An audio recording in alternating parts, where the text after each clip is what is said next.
Assalamualaikum warahmatullahi wabarakatuh.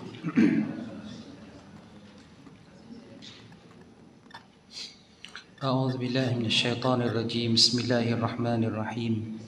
Alhamdulillah nahmaduhu wa nasta'inuhu wa nastahdihi wa nastaghfiruh. Wa na'udzu billahi min shururi anfusina wa sayyiati a'malina.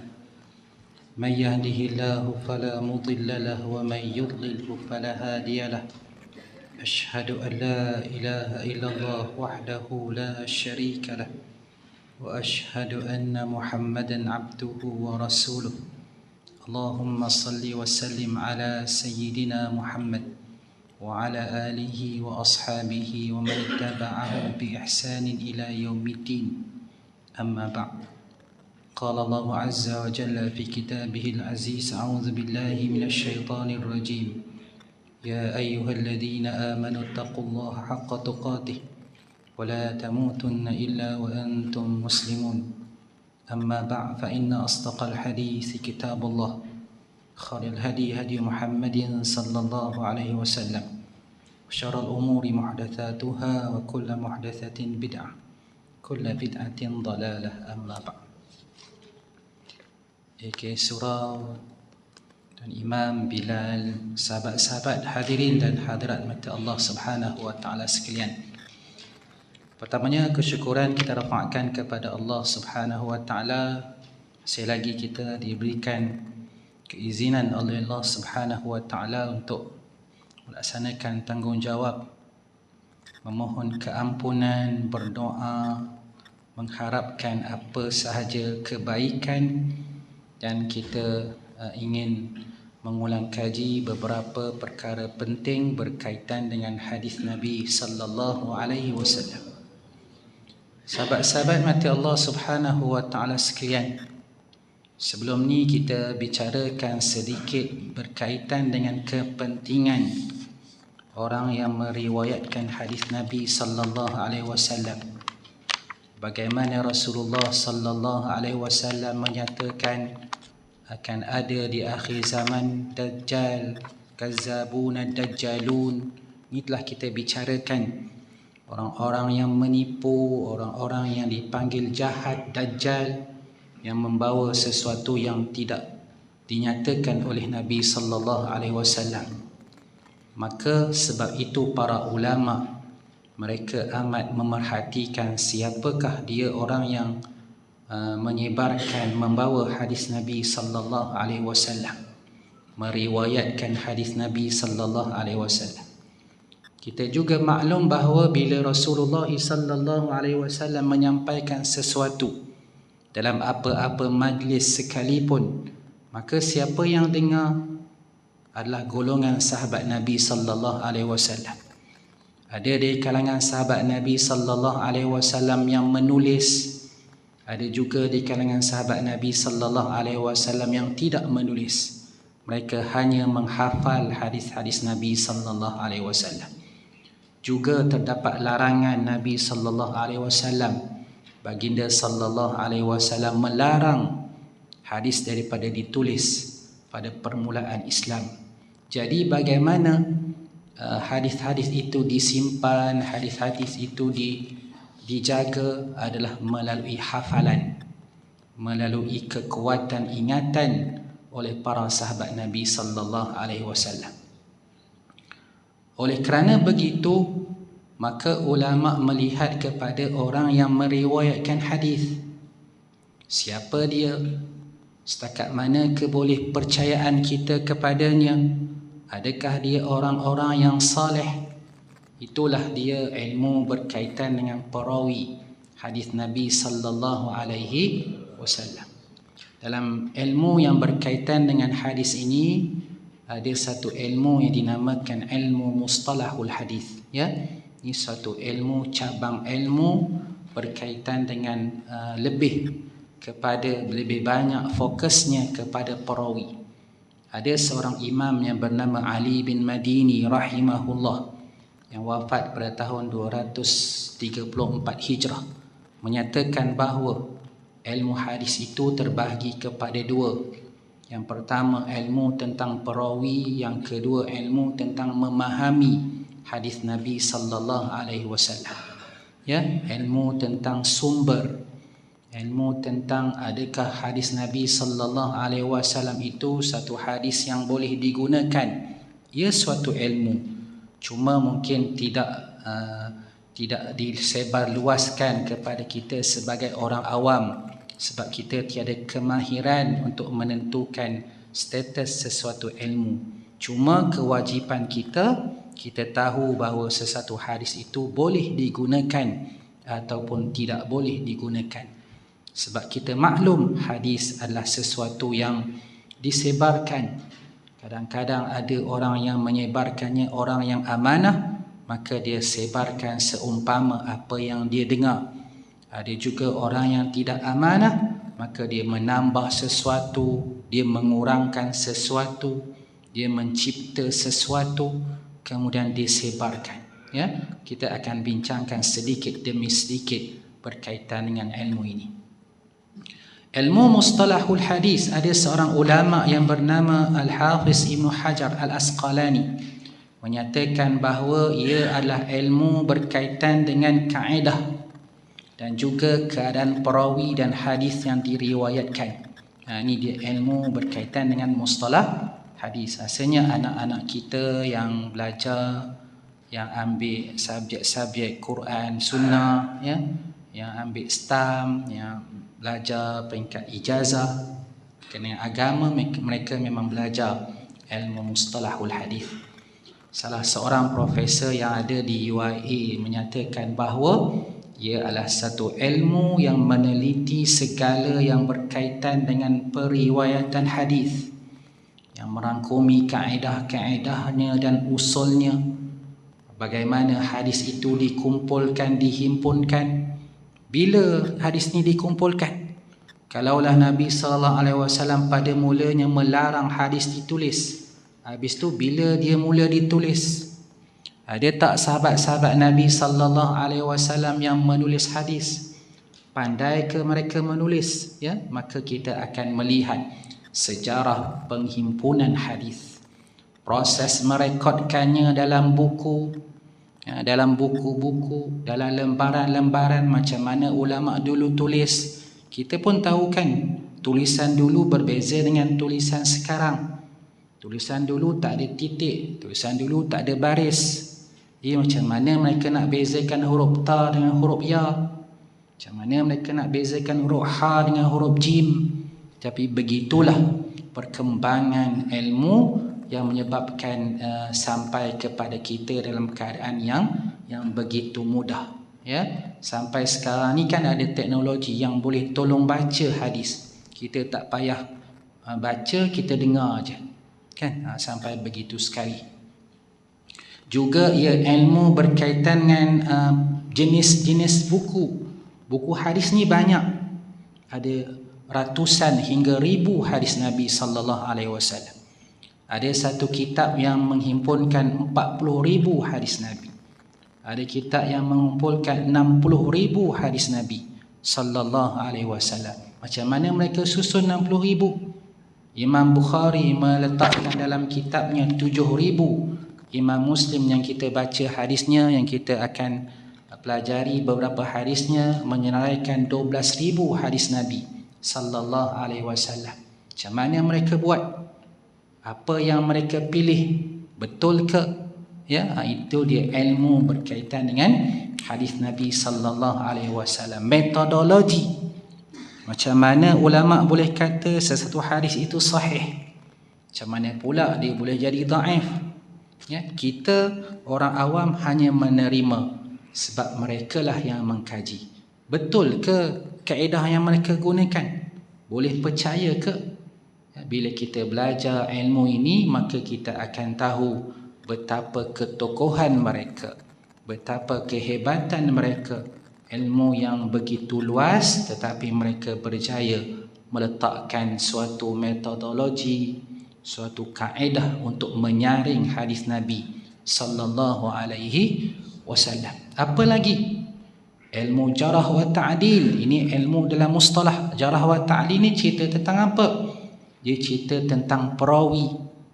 Kenapa perawi seseorang yang meriwayatkan hadis itu boleh digelar sebagai perawi yang dhaif? Sebab apa? Kenapa perawi itu boleh jadi perawi yang siqah? Sebab apa? Kenapa dia bukan siqah, dia bukan juga dhaif? Dia tengah-tengah. Kenapa? Dia ada sebab-sebabnya. Ya? Ilmu gharib, nasikh wa mansukh, ada juga hadis-hadis yang mansukh dan sebagainya. Maka ini dia ilmu hadis yang begitu luas, seluas hadis Nabi sallallahu alaihi wasallam. Ya, banyak kitab-kitab yang dihasilkan bagi setiap ilmu, cabang-cabang ilmu berkaitan dengan hadis Nabi sallallahu alaihi wasallam. Sebab itu bila seseorang itu digelar, bila seorang imam, seorang alim itu digelar sebagai tokoh, maka ketokohannya, keilmuannya begitu besar. Ya, kedetailannya, kekuatan hafalannya. Kan kita tahu Imam Bukhari menghafal 300,000 hadis. 300,000, ada yang menyatakan 100,000 hadis sahih, 200,000 hadis yang dhaif. Ya, ada juga ulama yang menghafal 800,000. Bagaimana? Adakah hafalan mereka hafalan yang biasa? Ya, hafalan yang luar biasa. Adakah mampu dicapai oleh manusia? Ya, mampu dicapai oleh manusia. Hari ini ada yang Malaysia tak tahulah, tapi ada di kalangan orang Arab yang menghafal Sahih Bukhari, Sahih Muslim. Bukhari campur Muslim mungkin dalam bilangannya dalam 17,000, ya, 19,000 hadis Nabi sallallahu alaihi wasallam. Ya, boleh, ya, dengan usaha, dengan apa sahaja yang diberikan oleh Allah Subhanahu wa taala. Itu dia berkaitan dengan ilmu mustalahul hadis. Di zaman Rasulullah sallallahu alaihi wasallam, ilmu ini tidak diperlukan. Sebab apa? Sebab para sahabat Nabi sallallahu alaihi wasallam kalau ada masalah, kalau tak pasti tentang hadis, mereka boleh terus bertanya kepada baginda sallallahu alaihi wasallam. Senang je. Banyak kisah-kisah yang kita akan bawa bagaimana sahabat Nabi sallallahu alaihi wasallam yang tak pasti, mereka terus bertemu dengan baginda sallallahu alaihi wasallam. Umar bin Al-Khattab radhiyallahu anhu bukannya hari-hari belajar dengan Nabi sallallahu alaihi wasallam. Ada salam satu hadis, Umar radhiyallahu anhu berkata, aku berganti-ganti dengan jiranku daripada golongan Ansar. Hari ini dia pergi ke majlis Nabi sallallahu alaihi wasallam, aku pergi bekerja. Esok aku pergi, dia pula esok aku pergi majlis Nabi sallallahu alaihi wasallam, dia pula bekerja. Pada hari aku tak pergi, kata Umar bin Al-Khattab, maka jiranku akan menyatakan apa sahaja yang disebut oleh baginda sallallahu alaihi wasallam. Begitu sahabat-sahabat Nabi sallallahu alaihi wasallam. Pernah satu peristiwa berlaku, Umar merasa pelik, betulkah?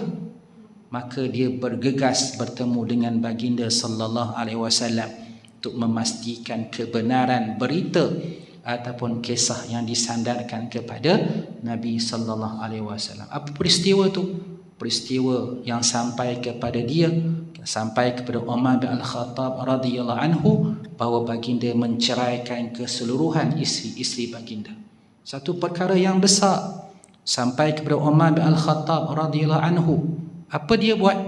Maka beliau pun bergegas bertemu dengan baginda sallallahu alaihi wasallam. Mudah bagi para sahabat. Jadi mereka tak perlukan ilmu, ya, mustalahul hadis. Begitu juga yang ada pada zaman sahabat Nabi sallallahu alaihi wasallam. Mereka saling ingat mengingati, saling betul membetulkan, saling tanya bertanya. Ibnu Umar radhiyallahu anhuma, dia mendengar Abu Hurairah radhiyallahu anhu menyampaikan hadis tentang ziarah ziarah orang meninggal dunia dan mengiringi orang meninggal dunia ke kubur dapat 2 qirat. Itu hadis yang kita sedia maklum. Siapa yang menziarahi orang meninggal dunia, kemudian mengiringinya sampai ke perkuburan, baginya qiratan, 2 qirat. 1 qirat seumpama sebesar bukit Uhud, besar ya pahalanya. Ibnu Umar radhiyallahu anhu bila dengar hadis yang dibawa oleh Abu Hurairah, dia rasa pelik, macam dia tak pernah dengar. Betul ke Abu Hurairah ni? Apa Ibnu Umar radhiyallahu anhu buat? Dia bertemu dengan Aisyah radhiyallahu anha, isteri Nabi sallallahu alaihi wasallam. Dia tanya, betulkah apa yang disebut oleh Abu Hurairah tentang pahala sebesar bukit Uhud bagi seseorang yang menziarahi orang mati, kemudian mengiringinya juga baginya satu lagi pahala sebesar bukit Uhud? Tanya Ibnu Umar kepada Aisyah radhiyallahu anha. Maka Aisyah radhiyallahu anha kata betul. Maka kata Ibnu Umar radhiyallahu anhu, betapa kita sudah tertinggal banyak qirat katanya. Betapa aku sudah terlepas banyak pahala-pahala sebesar bukit Uhud. Itu keadaan para sahabat Nabi sallallahu alaihi wasallam apabila mereka tidak pasti berkaitan dengan sesuatu hadis. Tapi kita pada hari ini, kita jauh daripada Nabi sallallahu alaihi wasallam, kita jauh daripada para sahabat baginda sallallahu alaihi wasallam, para ulama yang menghafal hadis pun jauh. Maka kita hanya bergantung kepada sesuatu yang sudah dikumpulkan, yang sudah ditulis, yang sudah dikaji. Ya, cuma sama ada kita mampu nak cari ataupun kita tak jumpa aja. Ya, hadis-hadis Nabi sallallahu alaihi wasallam. Selepas berlalunya zaman sahabat dan zaman tabi'in, sedikit demi sedikit suatu ilmu berkaitan dengan hadis disusun dengan begitu teliti dan rapi.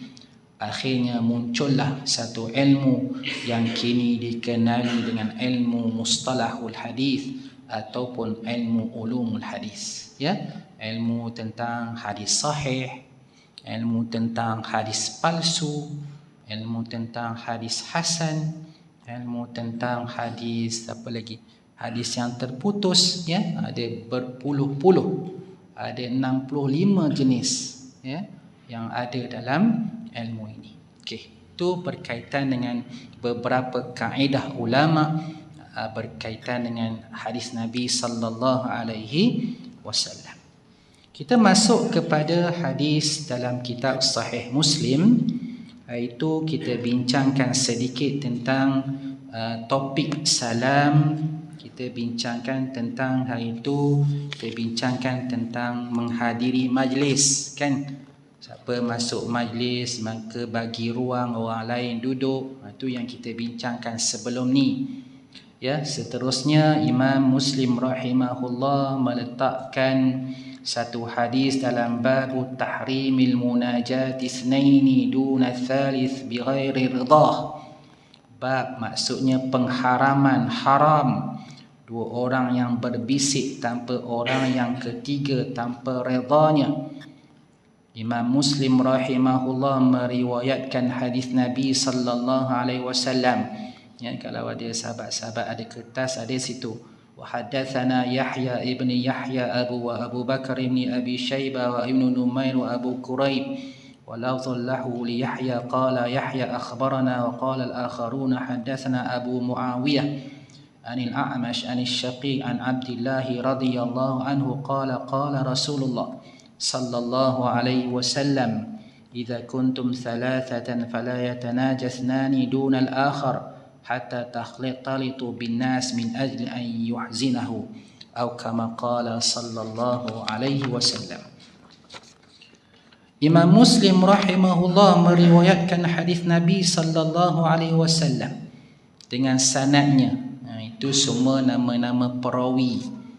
Yahya bin Yahya, Abu Bakar ibn Abi Shaybah, Ibnu Numair, Abu Quraib, itu semua nama-nama perawi. Nama penuhnya apa? Ada nama penuhnya. Bila dia meninggal, ada maklumat tentang bila dia meninggal. Dia duduk di mana? Semua ada maklumat dia duduk di mana. Siapa gurunya pun ada. Siapa muridnya ada, semua ada. Ya, ni baru satu hadis. Kalau ada 7,000 hadis, berapa orang perawi? Kalau satu hari ada 5, banyak, ya. Maklumat-maklumat tu semua ada. Semua lengkap. Siapa yang buat? Yang ditulis oleh para ulama. Ya, begitu ketokohan mereka, begitu usaha mereka untuk memastikan hadis ini sampai dengan baik kepada kita. Abu Muawiyah A'mash Syaqiq an Abdillah adalah Abdillah ibn Mas'ud radhiyallahu anhu berkata, saya cuma terjemahkan sahabat sahaja. Daripada Abdullah radhiyallahu anhu berkata, Rasulullah sallallahu alaihi wasallam bersabda, jika kamu bertiga, maka janganlah 2 orang daripada kamu berbisik tanpa orang yang ketiga, sehinggalah kamu masuk bercampur dengan manusia lain. Ini kerana menyebabkan dia, yakni orang ketiga, akan merasa sedih. Apa yang kita dapat daripada hadis Nabi sallallahu alaihi wasallam ini berkaitan dengan Nabi sallallahu alaihi wasallam memberi tahu kepada kita cara untuk kita bermasyarakat, kan? Cara untuk kita berurusan dengan orang. Kalau bertiga, janganlah 2 orang daripadanya berbisik, orang ketiga dibiarkan. Tak boleh ke ya Rasulullah? Tak boleh. Haram ke? Ulama kata ia adalah suatu larangan yang membawa kepada pengharaman. Ya, tengok tajuk atas tu. Babu tahrimil munajat, pengharaman. Siapa yang letak nama bab tu? Itu Imam Nawawi. Imam Nawawi kata haram 2 orang berbisik dan ditinggalkan seorang. Habis tu kalau 3 orang bisik, tinggal seorang, sama je.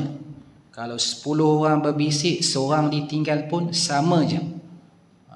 Ya, lagi banyak yang berbisik tinggal seorang, maka lagi berat dia punya kesalahannya. Ya, ini larangan Nabi sallallahu alaihi wasallam. Kenapa? Kerana ia boleh melukakan hati orang yang dibiarkan, orang yang dibiarkan merasakan seolah-olah dia tu tak layak untuk bersembang, kan? Itu kadang-kadang kita juga rasa, ataupun orang yang ketiga tu seolah-olah tak penting, ataupun yang lebih dahsyat, ada perancangan 2 orang itu untuk menyakiti orang yang ketiga. Sebab itulah Nabi sallallahu alaihi wasallam melarangnya dengan larangan yang tegas. Ya, kalaulah sehinggalah kata Nabi sallallahu alaihi wasallam, kamu masuk bercampur dengan manusia lain. Bila dalam satu kelompok yang besar, tak mengapa. Bila dah berjumpa dengan orang lain, maka tidak mengapa, kata Nabi sallallahu alaihi wasallam. Dah tak ada dah perasaan-perasaan curiga, perasaan-perasaan menyakiti orang lain, itu dah tak ada. Ibnu Umar radhiyallahu anhu menyatakan bahawa, ya, pernah satu ketika Ibnu Umar radhiyallahu anhu bersembang dengan seorang lelaki. Ya, tiba-tiba datang seorang lelaki nak berbisik sesuatu kepada Ibnu Umar radhiyallahu anhu. Ya, Ibnu Umar bersembang dengan seorang. Datang orang ketiga nak berbisik dengan Ibnu Umar. Jadi apa Ibnu Umar radhiyallahu anhu buat? Ibnu Umar panggil seorang lagi, jadi 4 orang. Ya, Ibnu Umar panggil seorang lagi, jadi 4 orang. Akhirnya Ibnu Umar pun berdua, ya, dengan orang yang nak berbisik dengannya, dan orang yang asalnya bersembang dengan Ibnu Umar, ada orang lain, ya, yang bersama dengannya. Maka Ibnu Umar radhiyallahu anhu melakukan sesuatu yang mengelakkan dia daripada terlibat dalam larangan baginda sallallahu alaihi wasallam.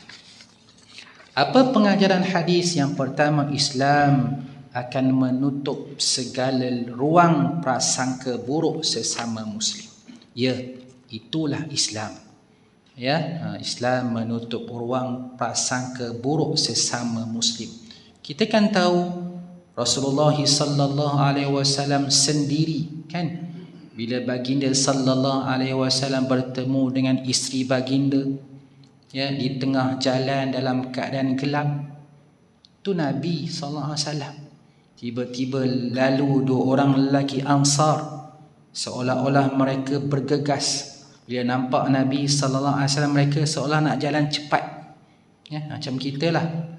Kita nampak orang-orang yang penting, tokoh-tokoh yang hebat seolah-olah sedang bersembang dengan seorang wanita, ya, kita pun cepat-cepat, tak nak ganggulah contohnya. Akhirnya Nabi sallallahu alaihi wasallam kata, tunggu sekejap, kata baginda sallallahu alaihi wasallam. Mari sini, kata baginda sallallahu alaihi wasallam. Ni isteriku, kata Nabi sallallahu alaihi wasallam. Kan? Kenapa? Kerana Nabi sallallahu alaihi wasallam nak menghilangkan sifat prasangka buruk. Sehingga kan dua orang sahabat Ansar ni kata apa? Masya Allah ya Rasulullah, takkan dekat Tuan pun kami akan bersangka buruk, kata lelaki Ansar tu. Lalu kata Nabi SAW, syaitan itu yajri majra ibn Adam, kerana syaitan itu bergerak mengikut peredaran darah Ibn Adam. Dia boleh mempengaruhi, dia boleh buat sesuatu sehingga menimbulkan prasangka-prasangka buruk. Maka sifat berprasangka buruk amat dielakkan dalam Islam. Maka kita kena buat sesuatu yang orang tak akan su'zon dengan kita. Kan kadang-kadang banyak perkara, kadang-kadang kitalah penimbul kepada prasangka buruk. Kan? Dalam mesej kita, dalam media sosial kita, kita letak gambar, tengok gambar ni, ya, biarlah gambar berbicara. Suruh gambar tu, suruh semua orang ikut prasangka masing-masing. Itu bukan ajaran agama, ya, malah ia boleh menimbulkan banyak keburukan di kalangan orang Islam. Yang kedua, melukakan hati seorang Muslim, membuatkannya sedih, takut dan sebagainya adalah dilarang. Ia bukan menyakiti seorang Muslim, bukan perkara yang ringan, tidak. Menyakiti seorang Muslim adalah suatu perkara yang haram. Jangan sekali-kali kita menyebabkan seseorang rasa takut. Kan, prank tak boleh kan? Ada hukumnya. Kita akan lihat nanti beberapa hadis Nabi sallallahu alaihi wasallam. Baginda sallallahu alaihi wasallam melarang sekeras-kerasnya sebarang perbuatan, walaupun bermain-main, walaupun tak serius, tetapi kalau membuatkan seseorang merasa takut, merasa sedih dan sebagainya, ia adalah suatu perkara yang amat dilarang dalam agama. Ya, begitu Islam menitik beratkan hubungan sesama Muslim. Okey, selesai kitab salam. Sebenarnya kitab salam tu banyak lagi, cuma dia hadis-hadis berkaitan dengan rawatan tu lebih. Rawatan, penyakit tu kita bincang nantilah. Ya, kita masuk kepada kitabul adab. Imam Muslim rahimahullah, beliau rahimahullah ada meletakkan satu topik besar yang dinamakan kitabul adab. Adab ni apa? Adab ni macam yang kita fahamlah, akhlak, sesuatu perbuatan yang menyebabkan seseorang yang melakukannya mendapat pujian. Itu yang dimaksudkan dengan adab. Perlakuan yang menyebabkan orang suka, itulah antara yang ulama kata yang dimaksudkan dengan adab. Antara yang Imam Muslim rahimahullah letakkan dalam kitabul adab, iaitu babun nahi anit takanni bi Abil Qasim wa bayani ma yustahabbu minal asma'. Bab larangan kunyah dengan Abu Al-Qasim dan huraian nama-nama yang digalakkan, ya, Imam Muslim rahimahullah meriwayatkan hadis Nabi sallallahu alaihi wasallam dengan katanya, haddatsana Abu Quraib Muhammad ibn Ala wa ibnu Abi Umar qala Abu Quraib akhbarana qala ibnu Abi Umar haddatsana wa lafdhu lahu qala haddatsana Marwan ya'niyani Fazari an Humayd an Anas bin Malik radhiyallahu anhu qala nada rajulan bil Baqi' ya Abal Qasim فالتفت إليه رسول الله صلى الله عليه وسلم فقال يا رسول الله إني لم أعنك إنما دعوت فلانا فقال رسول الله صلى الله عليه وسلم تسموا باسمي ولا تكنوا بكنيتي أو كما قال صلى الله عليه وسلم. Maksudnya Imam Muslim rahimahullah meriwayatkan hadis Nabi pada gurunya Abu Quraib Muhammad ibnu Ala ibnu Abi Umar, lagi siapa, Marwan Al-Fazari, Humaid daripada Anas bin Malik radhiyallahu anhu, sahabat Nabi sallallahu alaihi wasallam berkata, ini kisah yang diceritakan oleh Anas bin Malik radhiyallahu anhu. Siapa dia Anas? Anas seorang sahabat Nabi sallallahu alaihi wasallam. Ada maklumat yang lengkap berkaitan dengan Anas bin Malik. Bila dia meninggal dunia, mana dia pergi, anaknya ramai ke tidak. Anas bin Malik radhiyallahu anhu berkata, seorang lelaki memanggil lelaki lain di kawasan Baqi', kan, perkuburan Baqi'. Apa kata lelaki itu kepada kawannya? Wahai Abul Qasim, wahai Abu Qasim. Abu ni dipanggil sebagai kunyah, panggil sebagai panggilan, bukan nama tetapi panggilan, ya. Abu namanya bapa, Abu kan bapa, Ab. Qasim tu siapa? Anak dia lah. Kalau anaknya bernama Qasim, maka dia bapa Qasim. Dalam bahasa Arabnya dipanggil Abu Qasim. Kalau anaknya Abdullah, maka bapanya Abu Abdillah. Itu memang menjadi adat kebiasaan orang Arab. Mereka ada panggilan, tak dipanggil nama kerana menghormati. Kita lain, kita Pak juga, tapi Pak terus nama dia. Kalau namanya Muhammad, Pak Mat, kan? Dia tak pada anaknya, tak. Tapi lain dengan Arab. Ya, ini zaman Nabi sallallahu alaihi wasallam. Lihat kepada siapa anak lelaki yang sulung ataupun anak sulung, maka dinisbahkan kepadanya. Abu Qasim, sebab anak sulung lelaki Nabi sallallahu alaihi wasallam adalah Qasim. Umar, panggilan dia apa? Abu Hafsin. Abu Hafs. Kenapa? Kerana anaknya Hafsah, maka dia Abu Hafsin. Digelar, dipanggil. Kita nak buat pun boleh. Ya, kalau kita buat atas dasar kerana Nabi SAW ada panggilan, dia menamakan kunyah, tak apa, boleh. Tak masalah. Mana dia anak kita yang paling tua, kita pun nisbahkan kepadanya. Kan? Kalau anak kita paling tua nama Anas, Abu Anas. Kalau anak kita yang paling tua perempuan, kita nak letaklah Abu Aisyah contohnya. Laki je ke? Perempuan tak boleh? Perempuan pun boleh.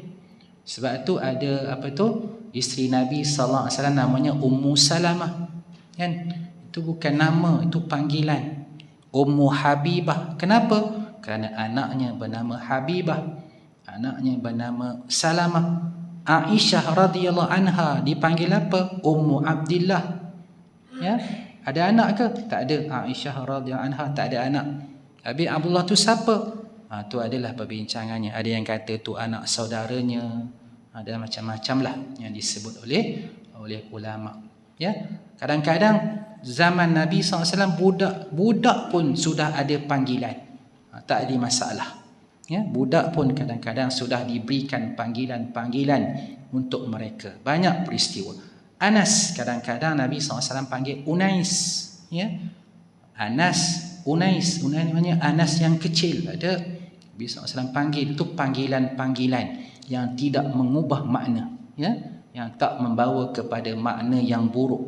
Kita ada juga kan, Muhammad, Mat, tapi tak tahulah hak tu ada makna ke tak ada. Apa lagi? Abdul Latif, panggil apa? Latif. Ikutlah, ya. Tapi kadang-kadang kita punya panggilan menyebabkan kita tak ada tidak memanggil dengan bentuk doa lah kot kan. Nama panjang panggil pendek aja. Nama sampai 3 lapis, ya, panggil seperkataan je, ya. Buat macam mana? Tapi kita cubalah, ya, untuk memastikan bahawa panggilan kita itu panggilan penuh dengan doa. Laki tu panggil kawan dia, wahai Abul Qasim. Abul Qasim panggilan Nabi sallallahu alaihi wasallam. Orang kafir memanggil Nabi dengan Abul Qasim. Tetapi orang Islam tak bolehlah panggil Nabi Abu Qasim. Panggil apa? Ya Rasulullah. Itu panggilan orang Islam terhadap baginda sallallahu alaihi wasallam. Bila dijerit wahai Abu Qasim, maka Nabi berpaling. Nabi tengoklah siapa. Sebab baginda ingat baginda dipanggil. Laki itu perasan bahawa Nabi SAW seolah-olah memandangnya. Maka laki itu pun berkata, wahai Rasulullah, aku tidak bermaksudkan diri tuan, tetapi aku memanggil si fulan. Aku manggil orang lain ya Rasulullah. Maka dengan sebab itu baginda sallallahu alaihi wasallam pun bersabda apa? Tasammu bismi. Letaklah nama kamu, letaklah nama anak-anak kamu dengan namaku, tak apa. Tapi janganlah memberi kunyah, jangan memanggilnya seperti panggilanku. Au kama qala sallallahu alaihi wasallam. Ya, ini hadis Nabi sallallahu alaihi wasallam. Apa yang kita faham, seseorang itu boleh meletakkan meletakkan namanya ataupun meletakkan nama zuriatnya dengan nama Muhammad. Ada pahala ke letak nama Muhammad ni? Ada hadisnya, tapi hadis itu palsu. Kata situ, siapa yang nama Ahmad ataupun Muhammad, yang saya ingat dia kata tak akan disentuh oleh api neraka. Itu hadis palsu, ya, itu hadis yang tak betul.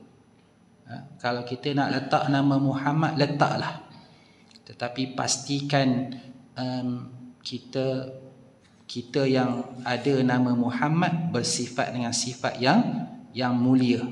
Kerana ada satu hadis yang dhaif, ya, tapi tak sampai kepada palsu. Ada satu peristiwa yang menyebabkan Umar bin Al-Khattab melarang daripada diberi nama. Pada zamannya dia larang, ada peristiwa yang menyatakan dia larang orang memberikan nama anaknya dengan nama Muhammad. Sebab apa? Sebab pada zaman Umar bin Al-Khattab, beliau melihat ramai orang-orang yang nama Muhammad ni banyak melakukan perkara yang tak benar, tak betul. Nama Muhammad. Jadi seolah-olah bagi Umar bin Al-Khattab radhiyallahu anhu, jangan dicemari nama mulia Nabi Muhammad sallallahu alaihi wasallam. Sehingga diceritakan bahawa beliau juga ada seorang anak bernama Muhammad, lantas ditukar menjadi Abdul Rahman. Itu antara kisah yang disebut. Jadi kita namakanlah dengan nama-nama yang memiliki maksud yang baik. Nama Muhammad pun baik, cuma kita didiklah dengan didikan yang baik.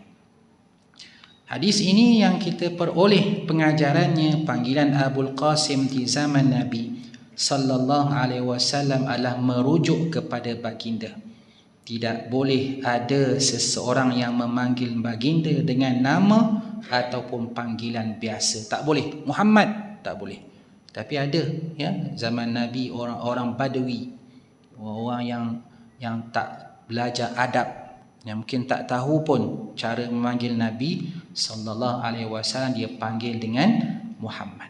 Sehingga ulama menyatakan bahawa gelaran Abu Qasim adalah dilarang hanya pada zaman Nabi sallallahu alaihi wasallam. Tapi zaman ni dah tak ada dah tak keliru pun. Bagi nama Abu Qasim pun bagilah, tak salah pun. Ya, tapi zaman Nabi sallallahu alaihi wasallam dengan sebab larangan baginda sallallahu alaihi wasallam, maka Nabi SAW melarang diberi gelaran dengan gelaran Nabi sallallahu alaihi wasallam, tapi boleh menamakan dengan nama baginda sallallahu alaihi wasallam. Nabi sallallahu alaihi wasallam menggalakkan umatnya menamakan anak-anak dengan nama Muhammad. Sebab apa? Tasammau, namakanlah. Tu kan Nabi SAW sebut, namakanlah dengan namaku, kata baginda. Wala takannu bikunyati, jangan kamu memberi kunyah seperti kunyahku. Kita namakan zuriat dengan Muhammad dan kita didik seumpama dengan, kita harapkan memiliki segala sifat-sifat yang terpuji, kan? Sebab Muhammad itu bermaksud terpuji, kan? Ahmad, Muhammad, semualah. Hamad, lagi apa? Hamdu, ya, Mahmud, itu semua nama-nama yang baik, nama-nama yang memiliki maksud yang begitu tinggi. Tapi nama-nama ni kadang-kadang ada masanya dah tak ada, kan? Tiba-tiba ada balik. Ni macam tu. Ya. Hadis seterusnya, insya-Allah. Sikit lagi. Sikit lagi. حدثني إبراهيم بن زياد وهو ملقب بالسبلان أخبرنا عباد بن عباد عن عبيد الله بن عمر وعقيل عبد الله سمعه منهما سنة 44 و100 حديثان عن نافع عن ابن عمر رضي الله عنهما قال قال رسول الله صلى الله عليه وسلم إن أحب أسمائكم إلى الله عبد الله وعبد الرحمن. Kita azan dulu. Boleh? Okey. Hadis ini adalah daripada juga oleh Imam Muslim rahimahullah dengan sanadnya, ya, dengan sanadnya ada nama-nama gurunya, tu nama-nama orang-orang yang siqah. Daripada Ibnu Umar radhiyallahu anhuma berkata, Rasulullah sallallahu alaihi wasallam bersabda, sesungguhnya nama-nama yang paling disukai di sisi Allah adalah nama Abdullah dan Abdul Rahman. Ini nama yang Allah suka, ya. Kenapa? Kerana nama yang menisbahkan penghambaan. Abdun, hamba, ya. Hamba kepada siapa? Hamba kepada Allah. Hamba kepada siapa? Hamba kepada Ar-Rahman, sifat Allah. Sehingga ulama menyatakan bahawa semua nama yang ada dinisbahkan kepada hamba dan juga kepada Allah adalah nama-nama yang paling Allah sukai. Abdul Malik, Abdul Basit, Abdul Samad, Abdul Sami', kan? Itu semua nama-nama yang disebut oleh ulama sebagai nama-nama yang paling disukai di sisi Allah Subhanahu wa taala. Maka yang kita peroleh, yang pertama, terdapat nama-nama yang digalakkan oleh Rasulullah sallallahu alaihi wasallam. Ada nama lain lagi, Hammam, Nafi', ya, ada nama-nama lain yang kita akan baca hadis-hadisnya. Ada beberapa nama lagi yang Rasulullah sallallahu alaihi wasallam suka, ya, dan digalakkan oleh Nabi sallallahu alaihi wasallam. Nama yang paling disukai oleh Allah adalah nama yang melambangkan sifat kehambaan, ya. Habis tu kenapa anak-anak Nabi sallallahu alaihi wasallam tak diberikan nama-nama ni? Al-Qasim lagi, Ibrahim, kan? Kenapa tak buah nama-nama ni? Ada ulama mengatakan bahawa menunjukkan kepada keharusan nama-nama lain. Nama-nama lain pun okey kalau maksudnya baik, ya. Maka kita usahalah untuk melihat bahawa kita memastikan bahawa nama-nama yang dipanggil adalah nama-nama yang melambangkan, yang kita harapkan kebaikan padanya.